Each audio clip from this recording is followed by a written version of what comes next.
நண்பா நண்பி எல்லாருக்கும் வணக்கம். எல்லாரும் எப்படி இருக்கீங்க? நாங்கெல்லாம் நல்லா இருக்கோம். நீங்க தான் வீடியோ போடாம ஜாலியா ஊரை சுத்த போயிட்டீங்கன்னு சொல்றீங்களா? ஊரெல்லாம் சுத்தல நண்பா, ஒரு கிளையண்ட்டுக்கு போட்டோ ஷூட்டுக்காக தான் போனோம். அவரு எனக்கு ரொம்ப வேண்டப்பட்டவருங்கிறதால என்னோட ஒய்ஃபையும் கூட்டிட்டு வர சொன்னாங்க. சோ சேர்ந்து போனோம் நண்பா. சரி ஓகே, நம்ம கதைக்கு வருவோம். சீசன் 7ல செம்ம ட்விஸ்டான அந்த வாலை உடைச்சு ஒயிட் வாக்கர்ஸ் ஆர்மி கிராஸ் பண்ணி வரத பார்த்தோம். நாமெல்லாம் என்னடா பண்ண போறாங்க நம்ம ஆளுங்கன்னு ஒரு பதட்டத்திலே இருந்தோம். நான் 2 நாள் தான் நண்பா வீடியோ போடல. ஆனா GOT டீம் சீசன் 7 முடிச்சு 2 வருஷம் கழிச்சு தான் சீசன் 8 ரிலீஸ் பண்ணாங்க. அப்போ எப்படி வெறி கொண்டு வெயிட் பண்ணிருப்போம்னு பாருங்க. இப்போ இந்த சீசனோட ஓபனிங்ல என்ன நடக்குதுன்னா, ஒரு சின்ன பையன் அவசர அவசரமா ஓடி வரான். ஜான் ஸ்னோவும் டெனாரிஸும் மிகப்பெரிய படைகளோட விண்டர்ஃபெல்க்கு வராங்க. அதை பார்க்க தான் அந்த பையன் ஓடிட்டு இருக்கான். அங்க நிறைய பேர் இருக்கிறதால அவனுக்கு ஒன்னும் தெரியல. அந்த பையன் ஓடுறத ஆர்யா பாக்குறா. ஏன்னா இதே மாதிரி தான் Arya Robert Baratheon Kings landing வந்தப்போ அங்க எங்க ஓடிட்டு இருப்பான், ஞாபகம் இருக்கா? அதுக்கான ரெஃபரன்ஸ் தான் இது. ஆனா இந்த பையன் பிரானும் கலந்த கலவை போல அவன மாதிரியே மரத்துக்கு மேல ஏறி பார்த்துட்டு இருக்கான். ஒரு பெரிய படையே வந்துட்டு இருக்கு. பாருங்க எவ்வளவு பேர்னு. அந்த வெள்ளையா இருக்கிற பனி பிரதேசத்துல பிளாக் கலர்ல அன்சலிட் வீரர்கள் வர்றது சூப்பரா இருக்குல்ல. இப்போ அந்த அன்சலிட் வீரர்களுக்கு நடுவுல தான் நம்ம தலைவனும் தலைவியும் வராங்க. என்னதான் அத்தையும் மருமகனா இருந்தாலும் ஜோடி பொருத்தம் நல்லாதான்ப்பா இருக்கு. ஆர்யாக்கு தன் அண்ணனை பல வருஷம் கழிச்சு பார்த்ததும் சந்தோஷம். ஆனா ஜான் ஸ்னோ ஆர்யா கூட்டத்துக்குள்ள நிக்கிறதால கவனிக்கல. அப்ப சாண்டர் வரத பார்த்த ஆர்யாக்கு இந்த பயபக்கி இன்னும் உயிரோட தான் இருக்கானான்னு ஷாக்கிங்கா இருந்தாலும் பின்னால வர ஜென்ரியை பார்த்து ரொம்ப சந்தோஷம். இந்த சீசன்ல அந்த வாரம் ஆரம்பிக்கிற முன்னால வர நிறைய பேர் பல வருஷம் கழிச்சு ரீயூனியன் ஆவாங்க. அது எல்லாமே ஒரு நல்ல ஃபீலிங்கா கொடுக்கும். அதுல எனக்கு ரொம்ப ரொம்ப பிடிச்ச ரீயூனியன் சீன் ஒன்னு இருக்கு. அது இந்த எபிசோடோட லாஸ்ட்ல வரும் நண்பா. டிரியனும் லார்ட் வாரிஸும் வண்டியில வர்றாங்க. கிரேவா மிசாண்டே குதிரையில வராங்க. அங்க இருக்கிற மக்கள்லாம் டெனாரிஸ ஒரு மாதிரி பாக்குறாங்க. அதை பார்த்த ஜான் ஸ்னோ டெனாரிஸ் கிட்ட, நான் தான் சொன்னேன்ல எங்க மக்கள் ஒரு சவுத் சைடு ரூலரை ஏத்துக்க மாட்டாங்கன்னு சொல்றான். அப்போ வானத்துல இருந்து ஒரு சவுண்ட் டெனாரிஸோட டிராகன் தான். அதை பார்த்து அவ்வளவு நேரம் முறைச்சிட்டு இருந்த மக்கள் கடவுளை காப்பாத்துன்னு பயத்துல கதறாங்க. டெனாரிஸ் சிரிச்சுக்கிட்டே என் செல்ல குட்டிங்கடான்னு அதை பாக்குறா. ஆர்யாக்கும் டிராகன்ஸை பார்த்து ஒரே ஆச்சரியம். நம்ம டெனாரிஸ் என்னைய வாடா முறைச்சு பாத்தீங்கன்னு நினைச்சுக்கிட்டே கெத்தா முன்னால போறா. அந்த 2 டிராகனும் சான்சா நிக்கக்கூடிய அந்த பிரிட்ஜை கிராஸ் பண்ணி போனதும் சான்சா அதை பாக்குறதும் சூப்பரா இருக்கும். அதுக்கு அப்படியே விண்டர்ஃபெல்ல ஒரு ரவுண்ட் அடிக்குது.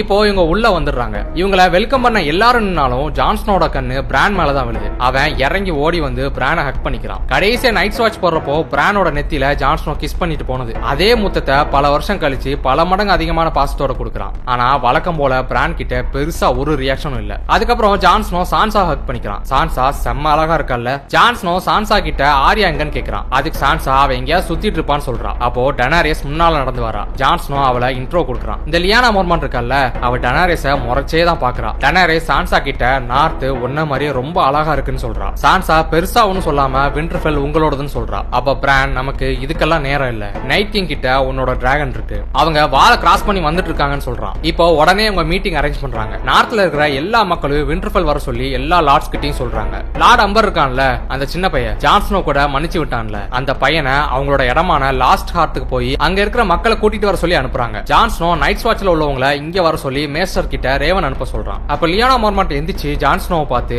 நீங்க இங்க இருந்து கிங் இந்த நார்த்தா போனீங்க, இப்போ என்னவா வந்திருக்கீங்கன்னு தெரியலன்னு சொல்றா. அதுக்கு ஜான் ஸ்னோ இப்போ அது முக்கியம் இல்லன்னு சொல்றான். உடனே அவ, முக்கியம் இல்லையா, நாங்க உங்களுக்கு கிங் இந்த நார்த்தா அறிவிச்சோம்னு சொல்றா. எல்லாரும் ஆமோதிக்கிற மாதிரி கத்துறாங்க. உடனே ஜான் ஸ்னோ, ஆமா பண்ணீங்க, அது என் வாழ்க்கையில கிடைச்ச மிகப்பெரிய பெருமை. நான் இங்க இருந்து போறப்போ நமக்கு பவர்ஃபுல் ஆனலிஸ்ட் தேவைன்னு சொன்னேன். நான் இப்போ மிகப்பெரிய ஆர்மியை கூட்டிட்டு வந்திருக்கேன். எனக்கு என் நார்த்தை காப்பாத்தவா இல்ல என் பதவியை காப்பாத்தவான்னு வாய்ப்பு வந்தப்போ எனக்கு என் நார்த்தோட பாதுகாப்பு தான் முக்கியமா பட்டுச்சுன்னு சொல்றான். இதை கேட்ட யாருமே ஒழுங்கா ரெஸ்பான்ஸ் பண்ணல. உடனே டிரியன் எந்திரிச்சு, இந்த வார் முடிஞ்சதும் நீங்க எல்லாரும் ஜான் ஸ்னோக்கு தான் நன்றி சொல்லணும். அவன் இதுக்காக நிறைய ரிஸ்க் எடுத்திருக்கான். அது போக சீக்கிரமே லானிஸ்டர்ஸ் ஆர்மியும் நம்ம கூட ஜாயின் பண்ணிப்பாங்கன்னு சொல்றான். இதை கேட்ட எல்லாரும் லானிஸ்டர்ஸ் ஆர்மியான்னு அவங்களுக்குள்ள பேசிக்க ஆரம்பிக்கிறாங்க. உடனே டிரியன், நமக்குள்ள ஒத்து வராதுன்னு தெரியும், ஆனா நாம ஒன்னா சேர்ந்து சண்டை போட்டே தான் ஆகணும்னு சொல்றான். அதுக்கு சான்சா, இவ்வளவு பெரிய ஆர்மிக்கு எப்படி சாப்பாடு போடுறது, இப்போ வின்டர் வேற வந்தாச்சு, நான் டோத்தராக்கிஸ் வேற கணக்கிலே எடுக்கவே இல்ல, அதுவும் இல்லாம இந்த டிராகன்ஸ் எல்லாம் என்ன திங்குன்னு கூட தெரியலன்னு அவளுக்கு இஷ்டம் இல்லாத மாதிரி சொல்றா. உடனே டெனாரிஸ் அதுக்கு பதிலடி கொடுக்கற விதமா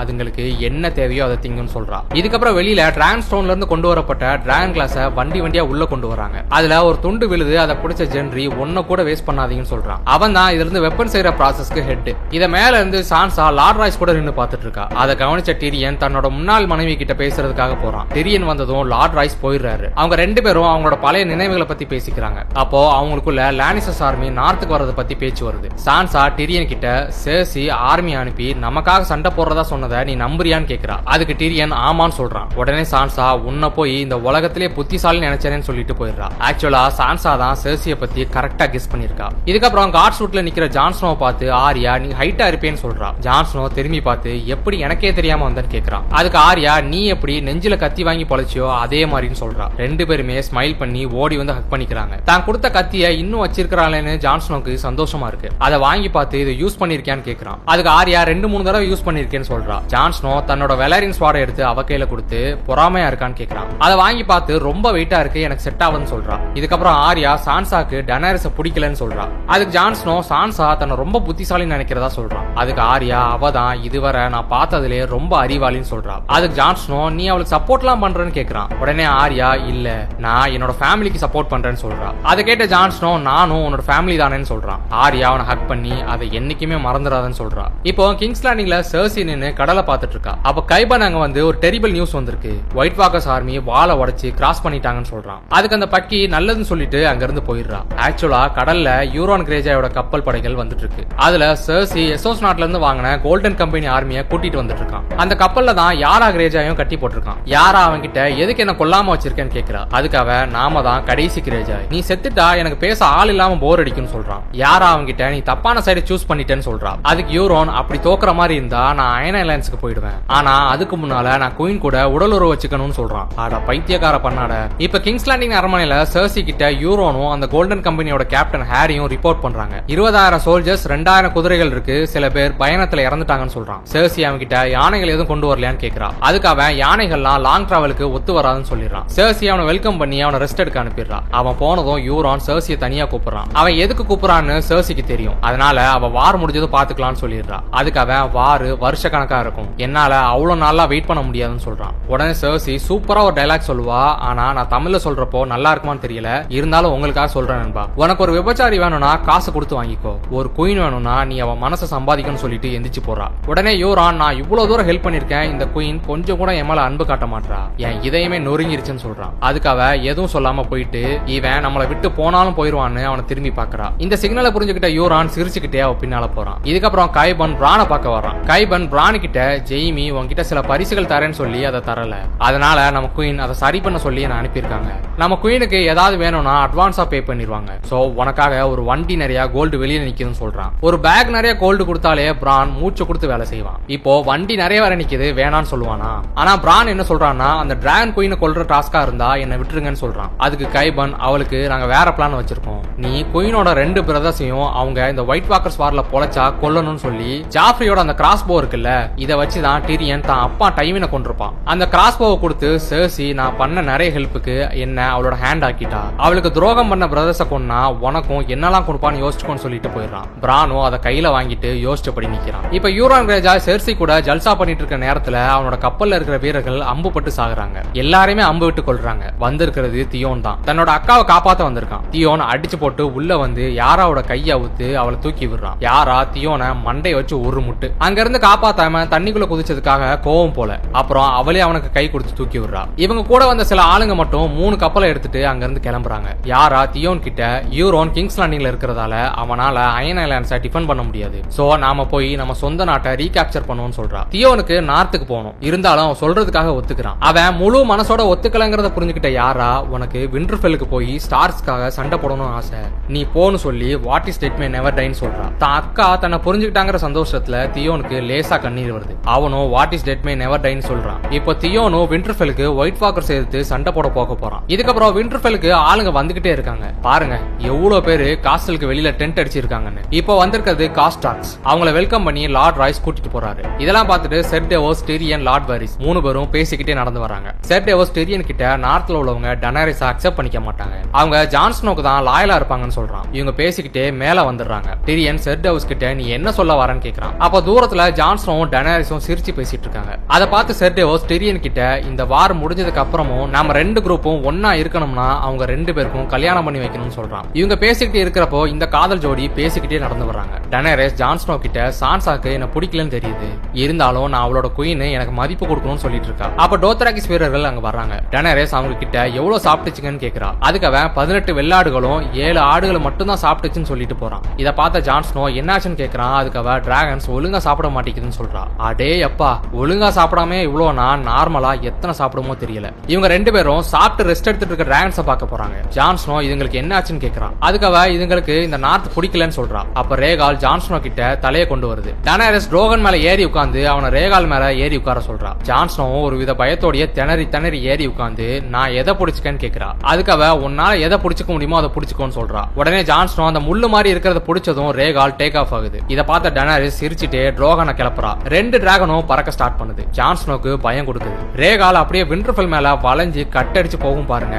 அதை இவங்க 3 பேரும் ஆச்சரியமா பாக்குற இந்த சீனே ஒக்கா மக்கா வேற லெவல்ல இருக்கும். இப்போ இவங்க 2 பேரும் நார்த் நோக்கி பறந்து போறாங்க. ஒன்னு கவனிச்சிங்களா, டெனரிஸ் தன்னோட ஹஸ்பண்ட் பேரை கொண்ட ட்ரோகான் மேல பறக்கிறா. ஜான் ஸ்னோ தன்னோட அப்பா பேரை கொண்ட ரேகால் மேல பறக்கிறான். ஜான் ஸ்னோ பறக்கிறத பாக்குறப்போ என்னமோ நம்மளே அந்த டிராகன் மேல உட்கார்ந்து பறந்து போற மாதிரி ஒரு ஃபீலிங். இவங்க 2 பேருமே மலை எடுக்கலாம் ரொம்ப தூரம் டிராவல் பண்ணி ஒரு இடத்துல லேண்ட் ஆகுறாங்க. அங்க ஒரு வாட்டர் ஃபால் இருக்கு, செம்ம அழகா இருக்கு. டெனரிஸ் அதை பார்த்து நம்ம காலம் பூரா இங்கே இருந்துரும் சொல்லி ஜான் ஸ்னோ ஹக் பண்ணி கிஸ் பண்றா. அப்போ ட்ரோகான் என் அம்மாவையா கிஸ் பண்றாங்கிற மாதிரி ஜான் ஸ்னோவை முறைச்சு பாக்குது. இந்த சமயத்துல விண்டர்ஃபெல்ல டிராகன் கிளாஸ வெப்பனா மாத்திர வேலை நடக்குது. அப்போ ஜென்ரி சாண்டாருக்காக டிராகன் கிளாஸ்ல ஒரு கோடாரி மாதிரி செஞ்சு கொடுக்குறான். தான் ரொம்ப கஷ்டப்பட்டு இதை செஞ்சேன்னு சொல்றான். சாண்டார் அவனை பாராட்டாம போட்டு பாடா படுத்துறான். அப்போ ஆரியா அங்க வந்து அவனை விடுன்னு சொல்றான். சாண்டார் அவளை பார்த்ததும் நீ என்னைய அப்படியே சாவ விட்டுட்டு போயிட்டேன்னு சொல்றான். அதுக்கு ஆரியா இல்லையே, ஃபர்ஸ்ட் உன்கிட்ட இருக்கிற காசை எடுத்தேன், அதை நீ மறந்துட்டேன்னு சொல்றான். சாண்டார் அவகிட்ட வந்து நீ சரியான முரட்டு பொம்மன்னு சொல்லிட்டு அங்க இருந்து போயிடுறான். அவன் போனதும் ஆரியா ஜென்ரி கிட்ட நீ அவனுக்கு செஞ்சு கொடுத்த கோடாரி ரொம்ப நல்லா இருக்குன்னு சொல்றான். ஜென்ரி அவளுக்கு தேங்க்ஸ் சொல்லி நீ அழகா இருக்கேன்னு சொல்றான். இவங்க 2 பேரும் கொஞ்ச நேரம் பேசிக்கிறாங்க.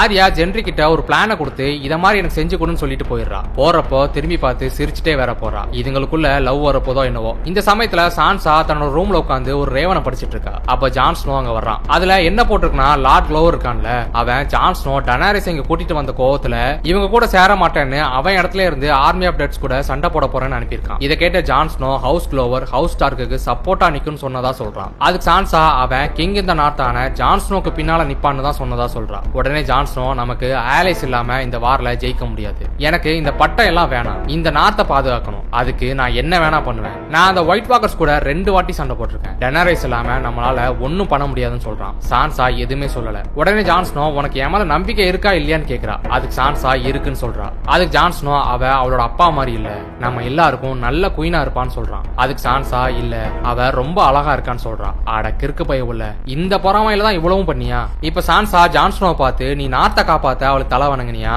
இல்ல அவளை லவ் பண்றதால தலை வணங்குனியான்னு கேக்குறா. ஜான் ஸ்னோ கிட்ட எந்த ஆன்சருமே இல்ல. இந்த சமயத்துல லைப்ரரியில இருக்கிற சாம பார்க்க டெனரிஸும் செர்ஜோராவும் வராங்க. டெனரிஸ் சாம பார்த்து நீ தானே யாருமே காப்பாற்ற முடியாத செர்ஜோரா காப்பாத்துனது, அதுக்கு நன்றின்னு சொல்லி உனக்கு கண்டிப்பா சிட்டேடல்ல ஒரு நல்ல பதவி வாங்கி கொடுக்குறேன்னு சொல்றா.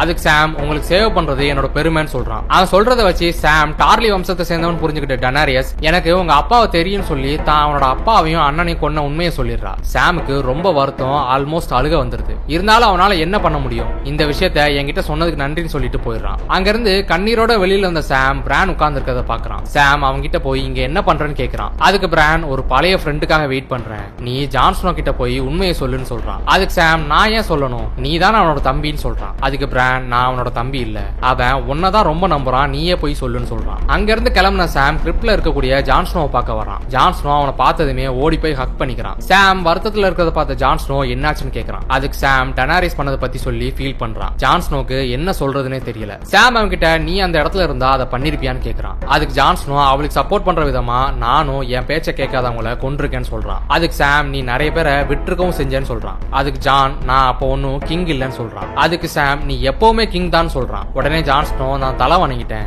நான் கிங் இந்த நார்த் இல்லன்னு சொல்லிட்டு போறான். அதுக்கு சாம் நான் கிங் இந்த நார்த்தை பத்தி பேசல, இந்த 7 ராஜ்யத்துக்குமான கிங்க பத்தி பேசுறேன்னு சொல்றான். இதை கேட்ட ஜான் ஸ்னோ நின்னு சாம திரும்பி பாக்குறான். சாம் ஜான் ஸ்னோ கிட்ட நானும் பிரானும் சேர்ந்து சில விஷயங்களை தெரிஞ்சுக்கிட்டோம். நான் ஒரு டைரியில படிச்சேன். பிரான் அவங்க கிட்ட இருக்கிற விஷன் மூலமா பார்த்தான். உங்க அம்மா லியானா ஸ்டார், உன் அப்பா உன்னோட உண்மையான அப்பா ரேகார் டர்கரியன், நீ பாஸ்டடே இல்ல, நீ ஏகான் டர்கரியன் அந்த அயன் த்ரோனுக்கு உரிமையான வாரிசுன்னு சொல்றான். இதை கேட்ட ஜான் ஸ்னோ சாம் கிட்ட வந்து எங்க அப்பா தான் எனக்கு தெரிஞ்சு நேர்மையான ஆளு, அவர் என்கிட்ட இவ்வளவு வருஷமா பொய் சொன்னாருன்னு சொல்றியான்னு கேட்கிறான். அதுக்கு சாம் உங்க அப்பா அதாவது நெட் ஸ்டார்க் உன்னோட அம்மா கிட்ட பிராமிஸ் பண்ணாரு, ராபர்ட்க்கு நீ யாருங்கிற உண்மை தெரிஞ்சா கண்டிப்பா உனக்கு கொன்றுவான், அதனால உன்னை காப்பாத்ததான் இந்த பொய்ய சொன்னாருன்னு சொல்றான். ஜான் ஸ்னோக்கு என்ன சொல்றதுன்னே தெரியல. டெனரிஸ் தான் நம்ம குயின், இது தேச துரோகம் ஆயிடும் சொல்றான். அதுக்கு சாம் இல்ல இதுதான் உண்மை, நீ உன் மக்களுக்காக உன் பதவியை விட்டு கொடுத்த, அதே மாதிரி அவளும் பண்ணுவாளான்னு கேக்குறான். கண்டிப்பா பண்ண மாட்டா, அவளுக்கு அந்த அயன் த்ரோன் மேல பைத்தியமே பிடிச்சிட்டு. இதுக்கப்புறம் ஈஸ்ட்வாட்ச்ல இருந்து தப்பிச்ச டார்மன் பெரிக் அப்புறம் சில பேர் மட்டும் அம்பர்ஸ்க்கு சொந்தமான லாஸ்ட் கார்த்துக்கு வந்திருக்காங்க. அங்க பெரிய சண்டையே நடந்திருக்கு, ஒரே ரத்த கரையா இருக்கு, ஆனா எந்த டெட் பாடிஸும் இல்ல. இவங்க மெதுவா இன்னும் உள்ள போய் பாக்குறாங்க. அப்போ ஏதோ ஒரு சவுண்ட் கேக்குது, உடனே சைட்ல ஹைட் ஆயிக்கிறாங்க. மறுபடியும் ஏதோ சவுண்ட் கேக்குது. உடனே இவங்க கத்தி எடுத்து வெட்ட போறாங்க. பார்த்தா எட் தான் வந்திருக்கான். ஜான் ஸ்னோ ரேவன் அனுப்ப சொல்லி எல்லாரையும் விண்டர்ஃபெல்லுக்கு வர சொன்னான்ல, அதான் இவங்க போற வழியில வந்திருக்காங்க. பெரிக் எட்டு கிட்ட நீ யாரையும் பாத்தியான்னு கேக்குறான். சோ எட் அவங்கள ஒரு இடத்துக்கு கூட்டிட்டு போறான். அங்க விண்டர்ஃபெல்ல இருந்து கிளம்பினான்ல ஒரு பையன் லார்ட் அம்பர், அவனை கொன்னு செவுத்துல குத்தி வச்சிருக்காங்க. இத பார்த்த பெரிக் நைட் கிங்கோட வேலை தான், இவனை மெசேஜுக்காக தான் விட்டு போயிருக்கான்னு சொல்றான். இவங்க பேசிட்டு இருக்க நேரத்துல அந்த பையன் ஒயிட் வாக்கற மாதிரி கத்துறான். உடனே பெரிக் தன்னோட நெருப்பு கத்திய வச்சு கொளுத்தி விட்டுறான். அந்த பையன் எரிஞ்சு அவனை சுத்தி இருக்கக்கூடிய கையெல்லாம் எரிஞ்சு அப்படியே அந்த நைட் கிங்கோட சிம்பிள் ஷேப்ல எரியுது. இதுக்கப்புறம் அடுத்த நாள் காலையில விண்டர்ஃபெல்லை நோக்கி இன்னும் நிறைய மக்கள் வந்துகிட்டே இருக்காங்க. அந்த கூட்டத்துல தான் பிரான் வெயிட் பண்ணிட்டு இருந்த அந்த ஓல்டு ஃப்ரெண்டும் குதிரையில வந்துட்டு இருக்கான். அது வேற யாரும் இல்லங்க, நம்ம ஜெய்மி லானிஸ்டர் தான். பிரானுக்கு கால் போனதே இவனால தானே. ஜெய்மி இறங்கி சுத்தி முத்தி பாத்துட்டு இருக்கான். அப்போ பிரானை பாத்துறான். அவனை பார்த்ததும் ஜெய்மியோட ரியாக்ஷன் மாறும் பாருங்க. ஜெய்மி தான் கொடுத்த வாக்க காப்பாத்துறதுக்காக தான் வந்திருக்கான். அவன் பிரான் இங்க எதிர்பார்க்கவே இல்ல, அதான் இப்படி பாக்குறான். பிரானும் ராத்திரியில இருந்து ஜெய்மிக்காக தான் வெயிட் பண்ணிட்டு இருந்தான். இதுக்கப்புறம் என்ன நடக்கும் நெக்ஸ்ட் எபிசோட்ல சொல்றேன்.